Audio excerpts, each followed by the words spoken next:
Hi అండి. నోటికి ఏది రుచించినప్పుడు ఇలా చుక్కాకుతోటి తెల్లగడ్డ కారం ట్రై చేయండి. చాలా బాగుంటుంది. పుల్లగా ఘాటుగా భలే ఉంటుంది అనమాట. సో దీనికి వచ్చేసి ఒక మిక్సీ జార్ తీసుకొని అందులోకి తెల్లగడ్డలు, పచ్చిమిర్చి, జీలకర్ర వేసి కోర్స్గా గ్రైండ్ చేసి పక్కకు పెట్టుకోండి.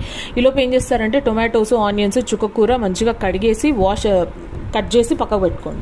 సో ఒక ప్యాన్ తీసేసుకుని అందులోకి ఆయిల్ వేసుకుని అందులోకి ఆవాలు, జీలకర్ర అవి కొంచెం చిట్చిటమన్న తర్వాత మనం ఆల్రెడీ గ్రైండ్ చేసి పెట్టుకున్నటువంటి పేస్ట్ వేసేసి అది వేగిన తర్వాత దానిలోకి ఆనియన్స్ అలాగే కొంచెం పసుపు వేసి వేయించి దాంతోపాటు టొమాటోస్ వేసేసి ఉప్పు వేసి బాగా వేపి ఒక 2 నిమిషాలు మూత పెట్టి వదిలేసేయండి. మూత పెట్టడం వల్ల ఏమవుతుందంటే మీకు వాటర్ రిలీజ్ చేసేసి టొమాటోస్ బాగా ఉడుకుతాయి అనమాట. ఇప్పుడు అందులో కొంచెం ధనియాల పొడి, ఆల్రెడీ కట్ చేసి పెట్టుకున్నటువంటి చుక్కాకు వేసి బాగా మిక్స్ చేసేసి ఆ చుక్కాకంతా ఉడికేలాగా మూత పెట్టి పక్కకు పెట్టేసినారంటే ఒక 5 to 6 minutes అంతే అండి. చుక్కకూర, తెల్లగడ్డ కారం రెడీ అయిపోతుంది అనమాట.